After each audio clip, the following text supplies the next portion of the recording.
जय हिंद मेरे प्यारे साथियों, स्वागत है आप सभी का Shashank defence academy YouTube channel पर। दोस्तों, हर दिन की तरह हम फिर सुबह आप सभी के सामने हाजिर हैं एक नए मॉक टेस्ट, एक नए अंदाज के साथ, नए क्वेश्चनों के साथ। आज हम मॉक टेस्ट नंबर करने वाले बच्चों फिजिक्स का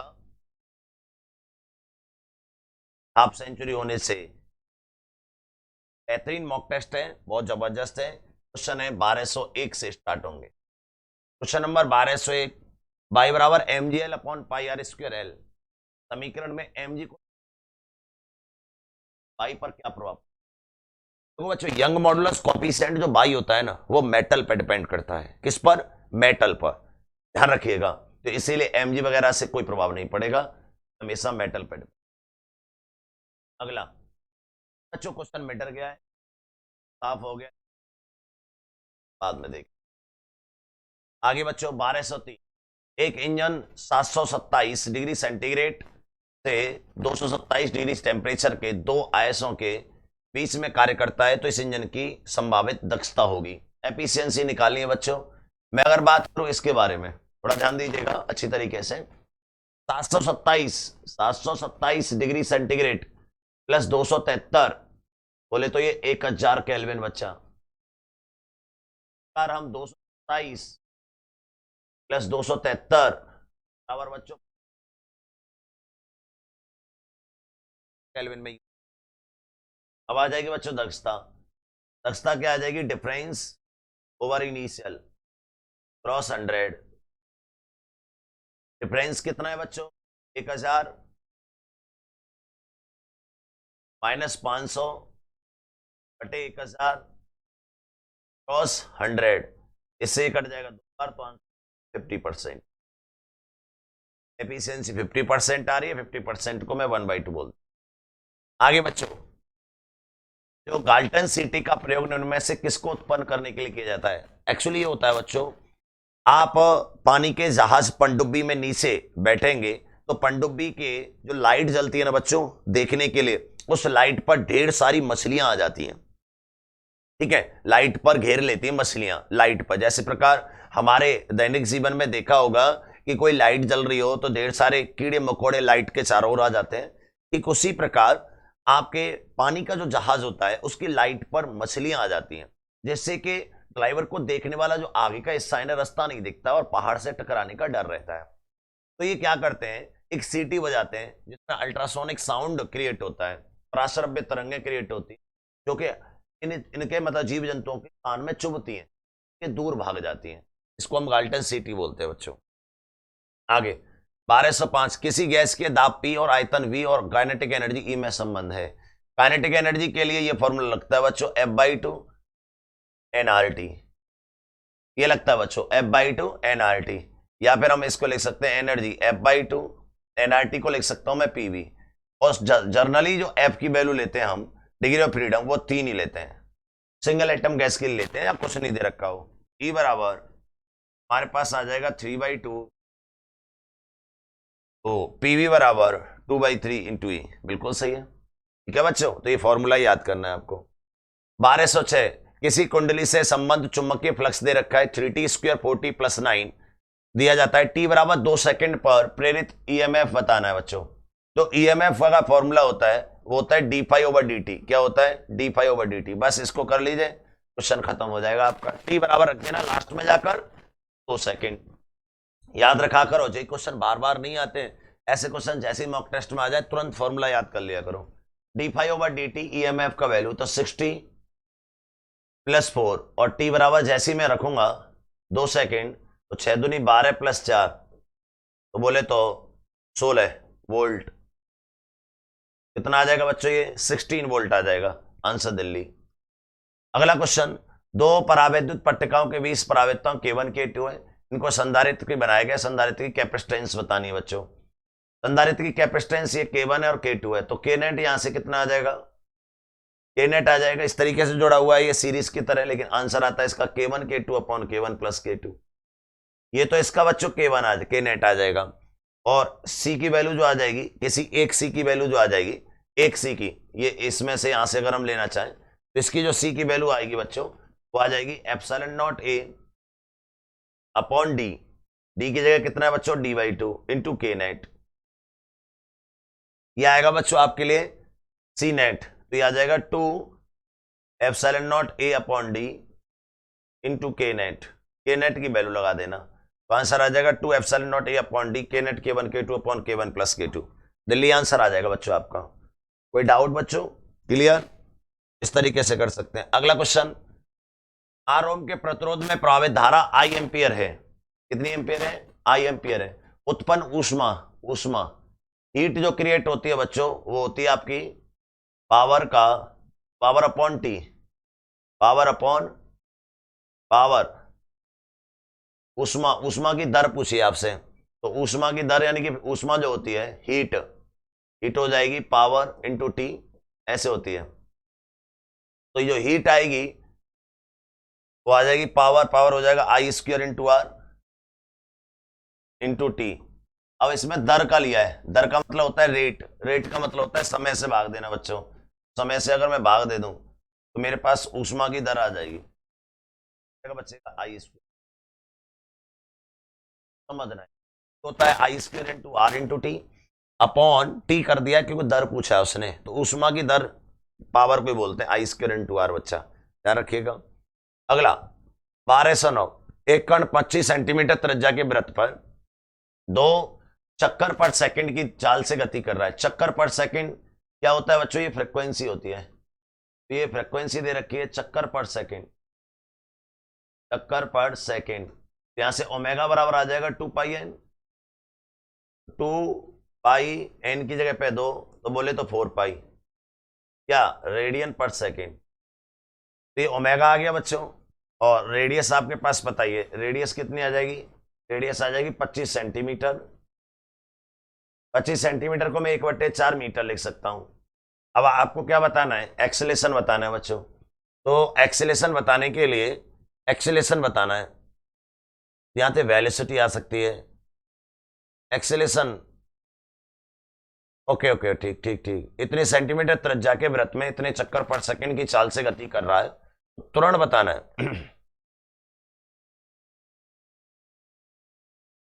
तुरंत acceleration of the particles is metre पर सेकंड स्क्वायर।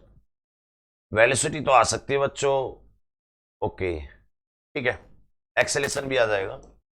जो एक्सेलेरेशन होता है वो होता है बच्चों ए ओमेगा स्क्वायर, आपने पढ़ा होगा एसएचएम वाले फॉर्मूले से। और ए की जगह पे क्या आ जाएगा? यहाँ पे आर, आर ओमेगा स्क्वायर से आ जाएगा बच्चों, आर ओमेगा स्क्वायर। तो बच्चों आर जो होगा आपके पास दे रखा है 1/4, ओमेगा स्क्वायर की वैल्यू आ जाएगी बच्चों 16 पाई स्क्वायर। ये है क्वेश्चन, बढ़िया क्वेश्चन है बच्चों। ये एक बार को तो घुमा देगा कि यार यहां से एक्सेलेरेशन कैसे निकालेंगे, एसएचएम वाले फॉर्मूले से निकाल पाएंगे। ये हो जाएगा 4π स्क्वायर, 4π स्क्वायर रेडियन पर सेकंड या मीटर पर सेकंड स्क्वायर। ठीक है बच्चों, यानी ए ओमेगा स्क्वायर वाला फॉर्मूला लगेगा। बहुत बढ़िया क्वेश्चन था। अगला क्वेश्चन बच्चों, द्रव्य तरंग की तरंग दैर्ध्य किस पर निर्भर नहीं करती? यानी द्रव्य नहीं करती बच्चों, तरंग दैर्ध्य मास पर डिपेंड करती है, वेग पर, संवेग पर, आवेश पर डिपेंड नहीं करती। चार्ज का कोई लेना देना नहीं होता बच्चों, ठीक है। अगला चित्र में दिखाया हुआ सीडी धारा होगी, सीडी में धारा, यहां पे करंट आपको निकालना है। तो बच्चों ये कितना आ रहा है? I1, ये कितना जा रहा है? I1 के ही 2 पार्ट हैं, ये समझ में आया कि नहीं आया? तो इसीलिए आप ऐसे जोड़ मत दीजिएगा इसे, I2 प्लस I3। तो यहां से जो आएगी वो आ जाएगी I2 प्लस I3, और जो I1 है उसकी वैल्यू है I2 प्लस I3। तो या तो आपका आंसर ये आ सकता है, ये आ सकता है। देख लीजिए ऑप्शन में कौन सा दे रखा है, I2 प्लस I3 दे रखा है, तो आंसर बम्बई। I1 भी हो सकता है, ठीक है। अगला, एक कण विवेक से गति कर रहा है, वृत्तीय वेग पर 60 डिग्री एंगल घूमने पर कण के वेग में परिवर्तन होगा, वेलोसिटी में चेंजिंग। टॉप लेवल का क्वेश्चन है। ये बोला है कि यहां से भी वेलोसिटी से गति कर रहा है 60 डिग्री के घूमने पर, ये और ये 60 डिग्री है। जब मैं इसको कैलकुलेट करूंगा बच्चा, एक बात ध्यान दीजिएगा, एक तो वेक्टर ऐसे जा रहा है और एक वेक्टर ऐसे जा रहा है, इन दोनों के बीच का ये 60 है, ठीक है बच्चों। तो ये कितना हो जाएगा? 120 हो जाएगा। कितना हो जाएगा? 120। याद रखिएगा रेडियसों के बीच में जो एंगल होता है, रेडियसों के बीच में जो एंगल होता है सर्कुलर में, जो टेंजेंट आते हैं उनके बीच में जो एंगल का 180 का फेस डिफरेंस होता है, ये याद कर लीजिए यहाँ पे, ठीक है। 120 हो जाएगा। ये कितने से घूम रहा है बच्चों? v से। ये भी v से। और आपको दो वेक्टर पढ़ाए मैंने आपको, वे दो वेक्टर जिनके बीच का एंगल 120 डिग्री हो उनका नेट भी v ही होता है, तो आंसर आ जाएगा v बच्चा। बहुत टॉप क्वेश्चन। 1213। एक नाव 8 किलोमीटर पर आवर की स्पीड से नदी को पार करती है। नदी को पार कर रही है 8 किलोमीटर पर आवर से। यदि नाव का परिणामी वेग 10 किलोमीटर पर आवर आता है, यह आ रहा है रिजल्टेड वेग 10 किलोमीटर पर आवर।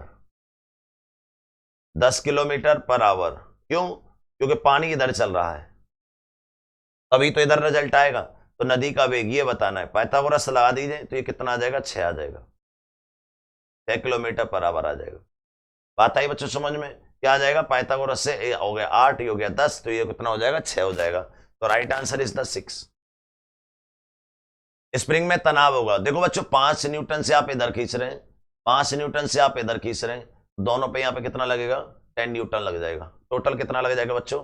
10 न्यूटन। परपथ में निम्न में तुल्य होगा। ये परपथ बहुत जोरदार क्वेश्चन है बच्चों। ये पूछा है आपसे कि यह किसकी तरह कार्य करेगा। देखो बहुत ही अच्छी तरीके से समझिएगा, अगर ऐसा कोई क्वेश्चन करना है तो कैसे करेंगे। ये मेरे पास ए को ले लें 1, बी को ले लें 1, ठीक है। तो 1 + 1, ध्यान दीजिएगा 1 + 1 होता है 1, और 1 का यहां पे क्या करूंगा? नॉट, ये हो जाएगा 0, हो जाएगा 0। यहां से आउटपुट आएगा तो एंड गेट से 0 का 0 ही आता है, फिर उसका करना है नॉट, तो ये हो जाएगा 1, और 1 का नॉट करना है तो हो जाएगा 0। ध्यान से समझे। लाओ आपके लिए और खोल के लिख देता हूं इसे, एक एक चीज को लिख देता हूं बच्चों, ऐसा कोई भी क्वेश्चन आ जाए तो इस तरीके से करना। ये लिखा हुआ है, एक तो लिखा हुआ है a + b, ये लिखा हुआ है y बराबर a + b, फिर यहां से y डैश लिखा हुआ है, फिर y डैश का बच्चों आपको पता है y डैश का पर डबल डैश लगा हुआ है, फिर y डैश का डबल डैश का डबल डैश लगा हुआ है। ये है बच्चों, क्योंकि यहां पे और गेट और भी लिख के दिखा देता हूं, इसकी तरह जो लिख दिया है और लिख के देख लेते हैं, गेटों को नाम लिख लेते हैं। यहां पे क्या लगा हुआ है? और गेट। अब देखना ध्यान से, और के बाद क्या लगा हुआ है बच्चों? नॉट। नॉट के बाद क्या लगा हुआ है बच्चों? एंड। एंड के बाद क्या लगा हुआ है बच्चों? नॉट, और लास्ट में नॉट है। ऐसे कर लीजिए, मैंने 3 आइडिया बता दिया आपको। ये दोनों मिलकर ये हो रहा है, ये दोनों मिलकर ये हो रहा है, और लास्ट में नॉट है। तो बच्चों यहां गौर दीजिएगा, अगर मैं ए को 1 ले लेता हूं, 1,1, तो यहां पे क्या मिलेगा बच्चों? यहां और से 1 मिलेगा, इसका नॉट 0 हो जाएगा, एंड में 0 ही आएगा, नॉट में 1 हो जाएगा, 1 का नॉट भी 0 हो जाएगा। तो 1 1 से 0 मिल रहा है बच्चों। क्या मिल रहा है? 1 1 से 0, 1 1 से 0 मिल रहा है। क्या बात कर रहे हैं, ये तो गड़बड़ हो जाएगा भाई। नॉर गेट और 1 + 1 1 होता है यहां, बिल्कुल सही है। फिर और का क्या करना है बच्चों? नॉट करना है, 0 हो गया। 0 करने के बाद एंड गेट है। ओ सही है, आपने देखा ध्यान से, एंड गेट केवल एक सर्किट से जुड़ा हुआ है, केवल एक सर्किट से जुड़ा हुआ है। यहां ये गड़बड़ करेगा, तो ये एंड कोई काम का नहीं है भाई, एक सर्किट से जुड़ा हुआ है। एंड गेट होता कैसे बच्चा? ऐसे होता है, ऐसे होता है ईमानदारी से, ये होता है y बराबर a.b, ये होता है। लेकिन आपने इसका इनपुट ही एक कर दिया, तो ये तो सर्किट ही नहीं रहा, ये तो डायरेक्ट हो गया। समझ में आया? ये यहां मिस्टेक हो रही थी, ये है मेन चीज। तो यहां से हटाओ इसे, यहां सिर्फ ये नोट की तरह काम करेगा बच्चा, सिर्फ ये नोट की तरह काम करेगा, और फिर नोट।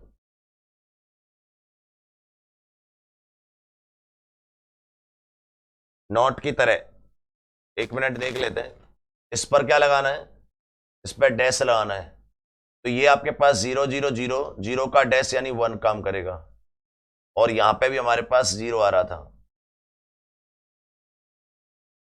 तो यह काम कर रहा है।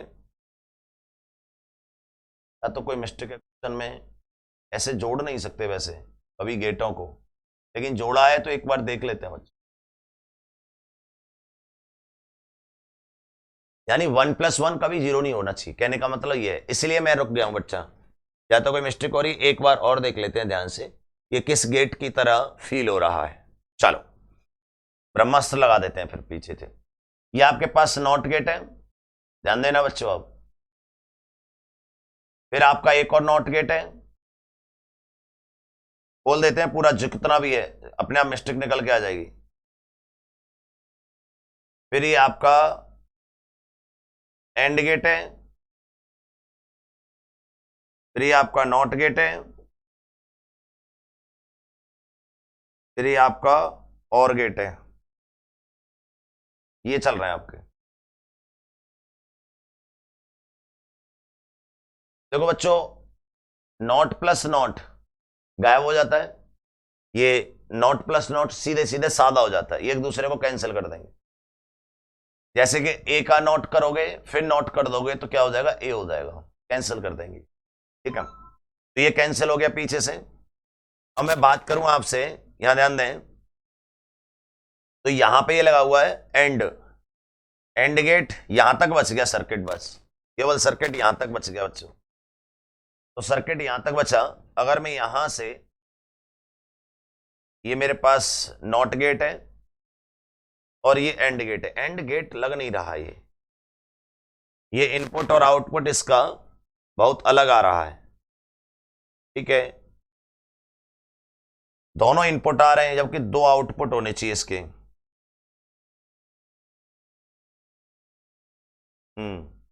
यहां से अगर हम ले रहे हैं 1,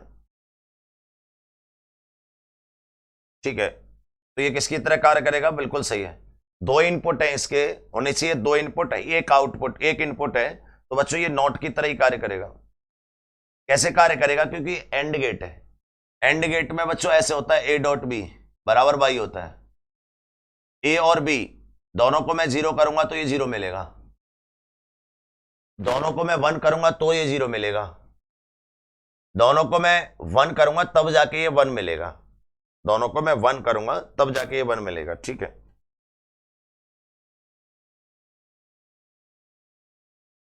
जैसे ही मैं हमारे पास यहां 1 आएगा तो यहां पे मिलेगा बच्चों ये 1, फिर यहां ये 0, और ये 0 तब हो सकता है जब ये दोनों 0 हो। इसका मतलब ये गेट नहीं होना चाहिए।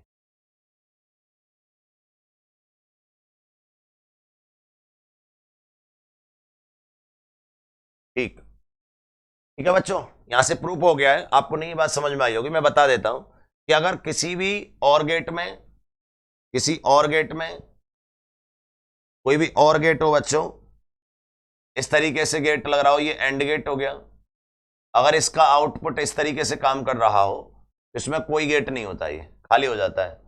और इस तरीके से ये गेट हो बच्चों, ऐसे ये काम कर रहा हो तो ये भी खाली हो जाता है, इसका कोई सेंस नहीं होता, तो ये कट जाएगा लास्ट में जाकर, ये है मेन चीज। तो बचेगा केवल ये, और ये कौन सा गेट है बच्चों, ये और गेट है।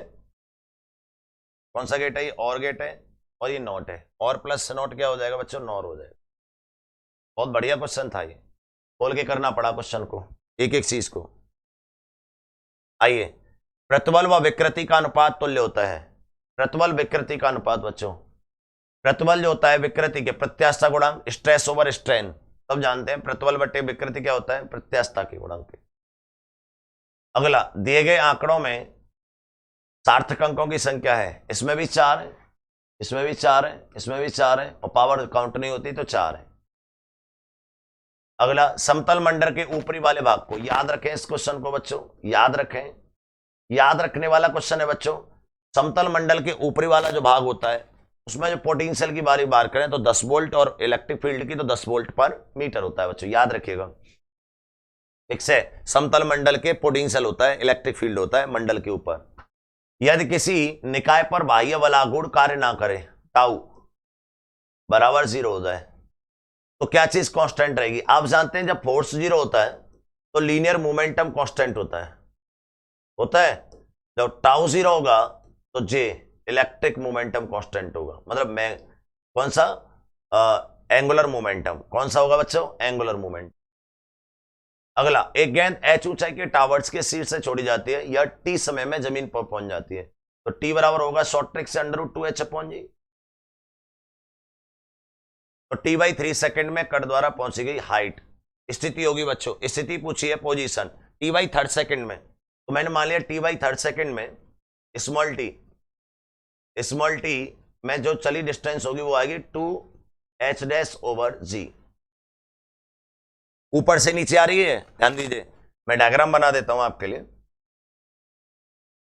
डायग्राम यहां ले लेते हैं। ये वाली कंडीशन है बच्चों कि यहां से किसी बॉल को छोड़ रहे हैं, तो यहां तक पहुंचने में हाइट कितनी है h, t समय ले रही है। तो आपसे बोला है ऊपर से t बाई 3 सेकेंड में, तो t बाई 3 सेकेंड में मान लिया ये h डैश है, तो इस t बाई 3 सेकेंड को मैं लिख सकता हूं ऐसे, यहां से मेरे पास h डैश की वैल्यू आ जाएगी, लेकिन h डैश ऊपर से आएगा, नीचे से निकालना होगा तो मैं निकाल दूंगा h डैश की वैल्यू जो रहेगी ये नीचे से निकाल दूंगा h माइनस h डैश करके। अब बच्चों इसमें से कैलकुलेशन करनी है, भाग देना।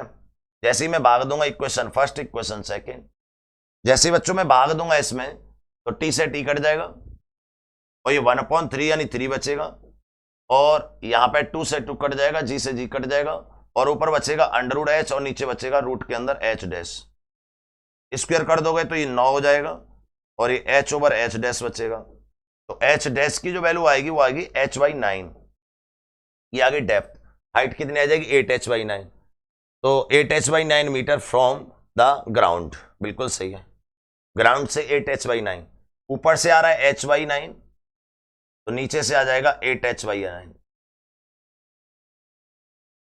1221 क्वेश्चन। यदि स्पष्ट दृष्टि की न्यूनतम दूरी 25 सेंटीमीटर है, 5 सेंटीमीटर फोकस दूरी वाले समतल सरल सूक्ष्मदर्शी की मैग्निफिकेशन पावर, आवर्धन क्षमता बतानी है, तो मैग्निफिकेशन पावर का फॉर्मूला होता है 1+d/f बच्चों। 1+d 25 सेंटीमीटर ओवर f कितना दे रखा है 5, तो कितना आ जाएगा बच्चों, ये 6 आ जाएगा, मैग्निफिकेशन पावर 6 आ जाएगी बच्चों। अगला गलत कथन सुनिए बच्चों, यदि विस्थापन आरोपित बल की दिशा लंबवत है तो कोई कार्य नहीं होगा। देखो बच्चों ये डिस्प्लेसमेंट और ये है बच्चों फोर्स, ये आपस में परपेंडिकुलर है तो वर्क डन 0 होगा, बिल्कुल सही है, ये बात सही है। यदि बल और विस्थापन के बीच का कोण अधिक कोण है तब किया गया कार्य नेगेटिव होगा, बिल्कुल सही है, क्योंकि इसमें होता है fx cos थीटा, ये भी बिल्कुल सही है। घर्षण बल असंरक्षी बल है, असंरक्षी बल यानी पथ पर निर्भर करता है, बिल्कुल सही है। सभी केंद्रीय बल असंरक्षी बल निकाय होते हैं, ये गलत है, वो कंजर्वेटिव होते हैं, ये पथ पर निर्भर नहीं करते, ध्यान रखिएगा। अगला पॉइंट, कोई उपग्रह पृथ्वी कक्षा में पृथ्वी के चारों ओर घूम रहा है, उसकी गतिज ऊर्जा काइनेटिक एनर्जी सैटेलाइट की कितनी होती है बच्चों, ये होती है हाफ Gmem/r। और पोटेंशियल एनर्जी होती है Gmem/r, माइनस में होती है बट रेशियो निकालना है, तो इससे कट जाएगा तो बचेगा 1/2। 1/2 आंसर सी बच्चों। अगला सेकंड लास्ट क्वेश्चन बच्चों, एक नाव डूब जाएगी जब वह पानी का अपने भार अपने वेट के बराबर स्थिति रखे, तो बिल्कुल वजन पे डूब जाएगी बच्चों, वेट पे। 2 मीटर पर सेकंड स्क्वायर के एक्सेलेरेशन से पर उड़ रही एक लिफ्ट की व्यक्ति का भार पर उठेगी तो mg+a बराबर दे रखा है 100। m की वैल्यू मुझे निकालनी है, तो हो जाएगा मेरे पास mg कितना है 10, ये तो 12 हो जाएगा, तो मेरे पास ये हो जाएगा 100। m की वैल्यू मेरे पास आ गई है 100/12। आगे बच्चों अब मेरे को निकालना है व्यक्ति का रियल द्रव्यमान, अच्छा द्रव्यमान केजी में निकालना, बस क्वेश्चन खत्म हो गया। 12 से काट दोगे तो अप्रोक्स 10 आ जाएगा, कोई मिस्टेक जी। 2 मीटर पर सेकंड से ऊपर उठती हुई लिफ्ट एक व्यक्ति का भार 100 न्यूटन बड़ा प्रतीत होता है, अच्छा बड़ा हुआ प्रतीत होता है, ध्यान दीजिए 100 न्यूटन बड़ा हुआ प्रतीत होता है, इसका मतलब उसका जो भी वेट था उससे ये 100 न्यूटन बढ़ जाता है, तो बढ़ेगा कितना, बस ये देखना है आपको। क्या मिस्टेक कर दिए, मैंने बढ़ा हुआ नहीं ध्यान दिया, इसलिए छोटी सी मिस्टेक गलत कर देगी, क्वेश्चन ऑप्शन नहीं मैच करेगा। देखो यदि कोई व्यक्ति रियलिटी में खड़ा हुआ है तो उसका जो वेट होता है ये होता है, लेकिन अगर वह ए एक्सेलेरेशन से लेफ्ट ऊपर जाएगी तो उसका जो वेट हो जाता है बच्चों mg+ma। अब उसने कहा है बढ़ा हुआ प्रतीत होता है, तो इतना बड़ा है और इतने बड़े की वैल्यू दे रखी है 100, एम इंटू एक्सेलेशन दे रखा है 2 बराबर 100, तो यहां से एम की वैल्यू कितनी आ जाएगी बच्चों 50 kg। तो जो बढ़ा हुआ है वही वाला पार्ट दिया है बच्चों। तो ये थे इस वाले मॉक टेस्ट में, बड़े टॉप क्वेश्चन थे, बड़ा अच्छा लगा क्वेश्चनों को देखकर, मजा आया क्वेश्चनों को। ऐसे मॉक टेस्टों को अच्छी तरीके से करिए, बढ़िया तरीके से करिए, पक्का सिलेक्शन होगा बच्चों, ठीक है। तो इन्हीं चीजों के साथ आज की क्लास को हम विराम देते हैं और कल मिलते हैं आपसे एक नए मॉक टेस्ट में, नई शुरुआत एक नए अंदाज के साथ 1226 से 1250 में। जय हिंद दोस्तों।